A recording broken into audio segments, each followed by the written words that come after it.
Hello and welcome to AEF TV in association with Engerati. I'm joined now by Henry Macauley, who's the Minister of Energy at Sierra Leone, and a little bit like some other people who join me in this studio, we tend to meet once a year.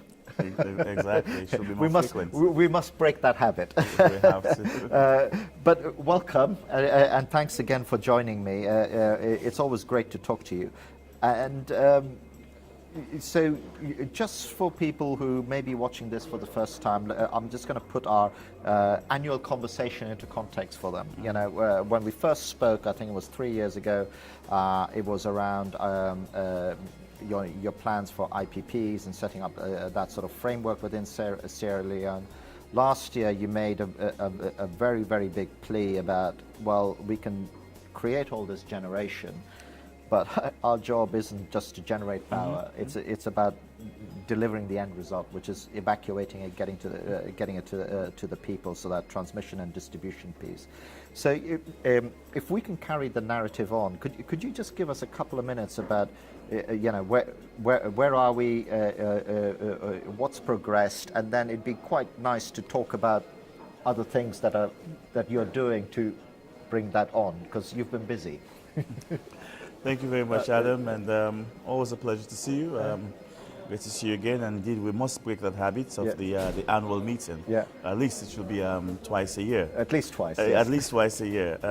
Yes, a great pleasure to be here. Yes, Adam, for the past 3 years ago we met, and we're talking about the reforms that the government has been embarking on in terms of unbundling the sector, in terms of creating the role of the regulator, further to that, we've been able to embark on more ambitious reforms. We've been able to set up a Local Content Act, SMEs Act, because you must encourage domestic involvement and local community buy-in as well. We've also been able to enact our renewable energy policy, energy efficiency policy, and we've set up a renewable energy association of Sierra Leone to involve private sector players in the solar, renewable energy and solar space.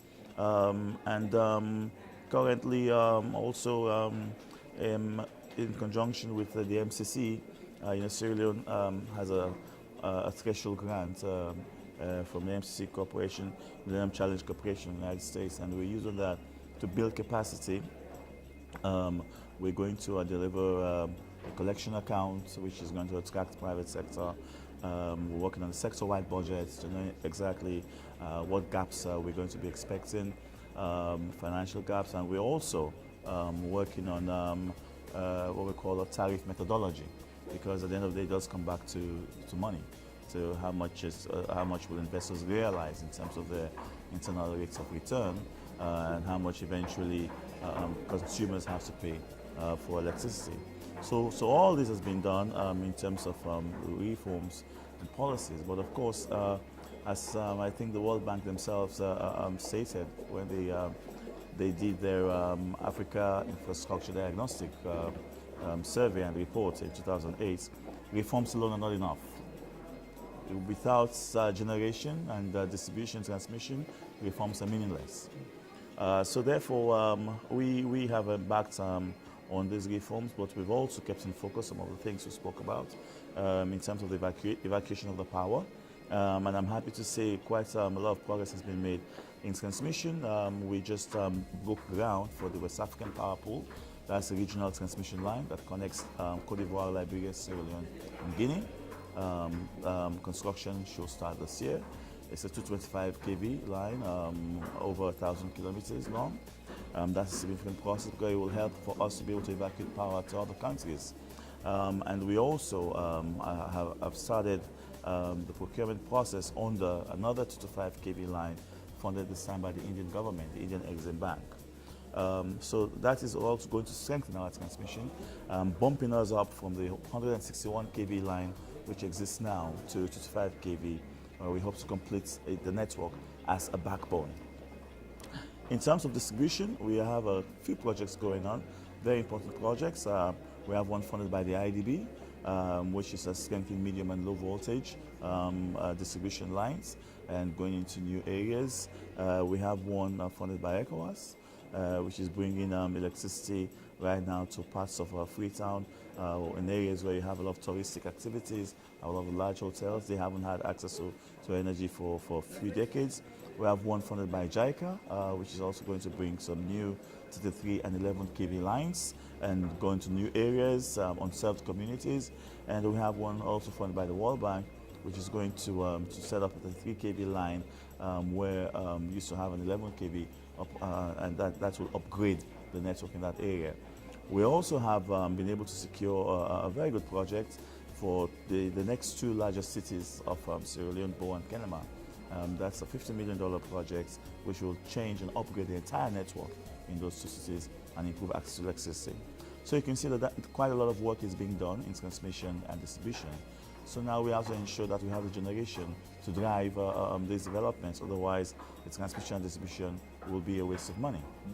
So in that area, government has been able to, first of all, we've achieved incremental power development. What do I mean by incremental? We've been able to fix what we have. It's all of the government's plants, which some of which had been down, had been not been working, non-functional, non-operational. We've been able to get all of them working. So this year, for the first time, saw all of government's equipment working. But that is not enough. So we've been able now to attract IPPs.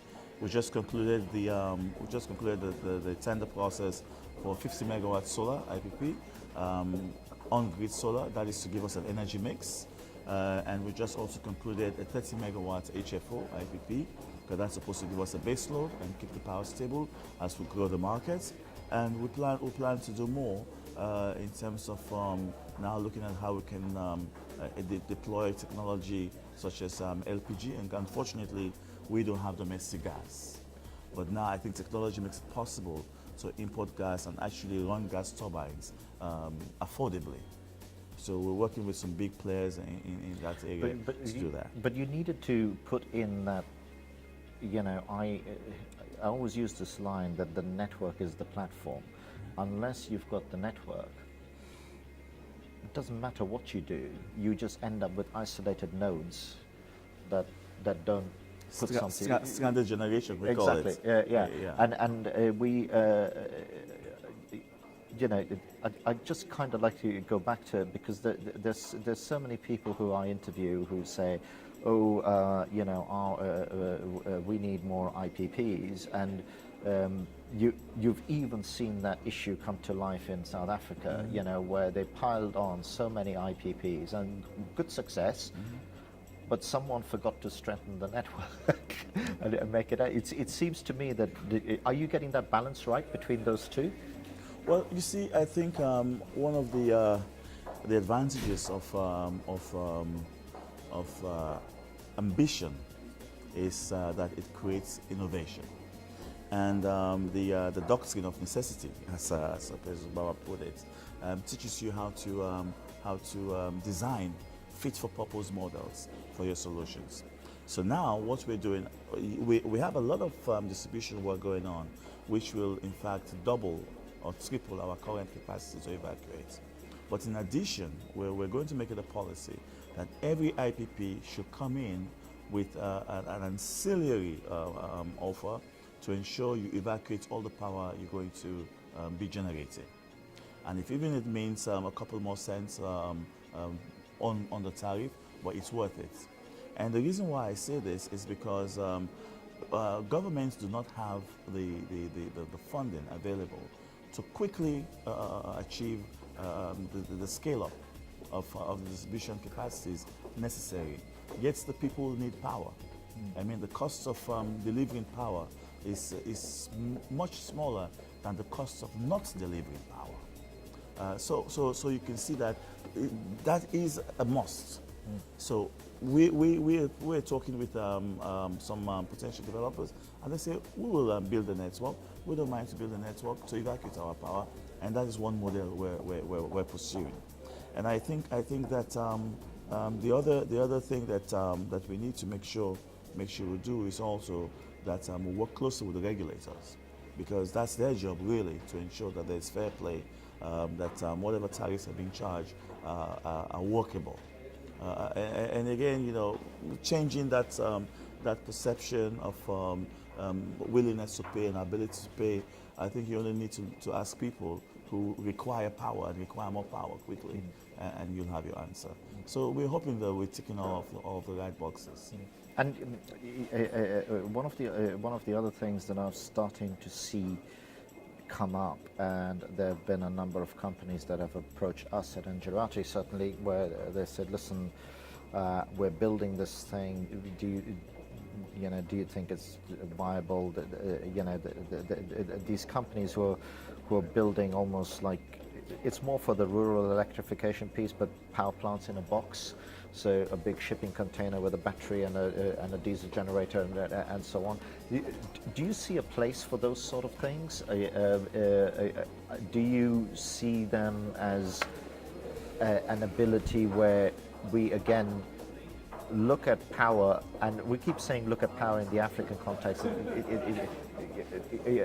India has the same issues. Any country that hasn't got a transmission system that's been built up over the last 100 years is facing the same issues.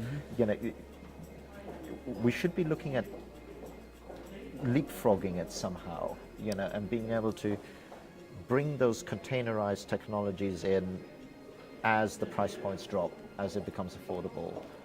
Do you see that as part of the mix? Absolutely, Adam, and that is the next component of what we're trying to do, and that is the off-grid space. You're very right. Building transmissions and distributions, they take time and they take money. And what is happening is that the appetite for electricity and the patience to wait for it is growing. People are becoming more impatient with getting access to energy, and rightfully so, because the options are at best health risks, and at worst they have really crippling consequences. So in the off-grid space, what we're doing in Sierra Leone now, like I said earlier, we have enacted our renewable energy and energy efficient policies, and these have afforded us the foundation, the bedrock of moving forward. Now, we in May of last year, my president launched the Energy Revolution, because we signed a compact with the British government through DFID. We were the first country to sign that. It's for the installation of home solar units in rural areas. And these are panels of 7, 10, 12 watt panels that can easily deliver 4 or 5 LED lights in a small hut in a small home, and it can be installed within half an hour. So, and today, technology also affords us the ability for people to deploy these and use pay-as-you-go models. And you have all of these telcos that are partners, the Airtel, the Oranges, they're partners, and people can actually buy their credits on cell phones. And we have wide coverage of cell phone and telcos in the country anyway. And we're doing this in partnership with all of the 149 chips that we have, and it's becoming quite popular.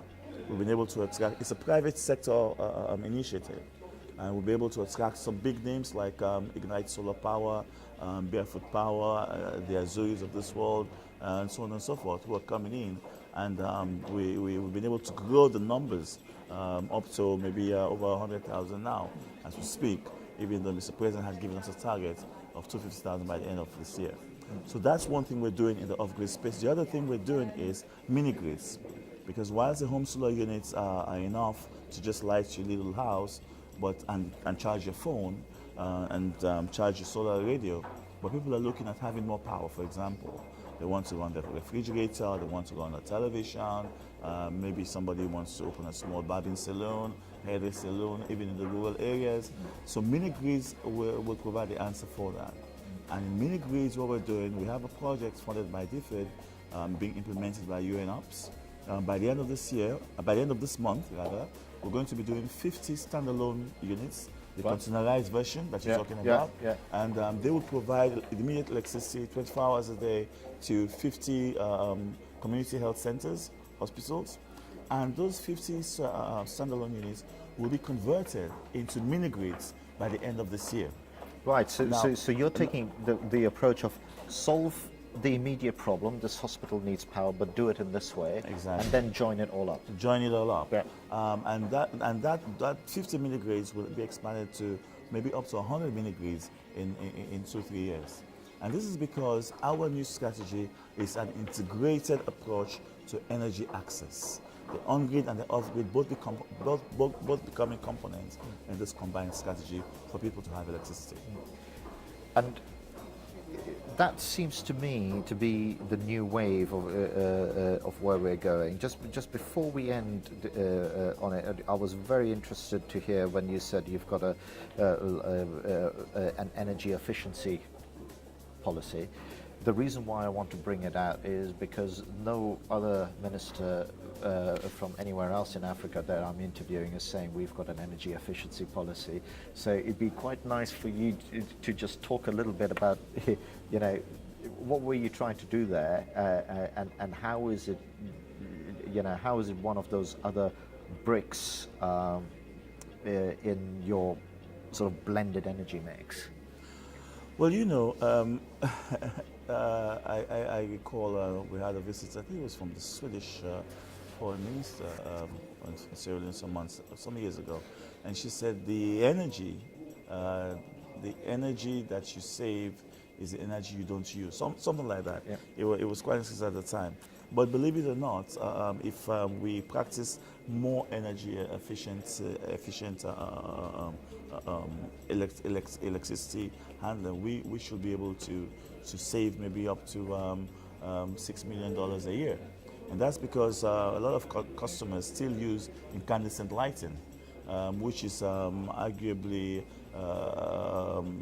hugely consumes more energy than more efficient lighting like LEDs. So we are trying to embark on a program to replace incandescent lighting with LEDs. We know not only will it save us money, but it will also reduce the pressure on power supply, because many more people will be able to have access with even the power that we have available now.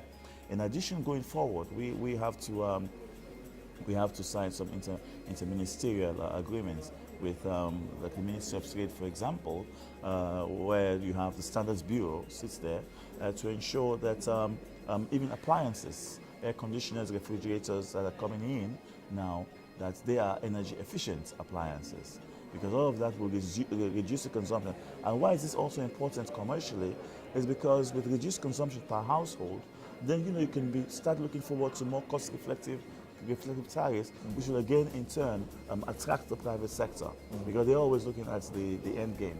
How much money will they be selling the power that they provide?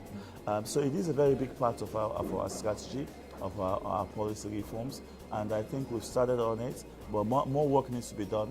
And during this conference on the margins, we'll be talking to some potential partners to see how they can support us in this regard. Perfect. And on that note, we'd leave it. I love the fact that the way you view this end to end, and also tackling that end use piece, right from the word go. Henry, as ever, pleasure to see you. Let's make it a promise that we will do 6 months. 6 months. Okay. And it's on camera. This is on camera. That's Thanks it. For that. Thank you, Adam. Thank you for watching. Thank you.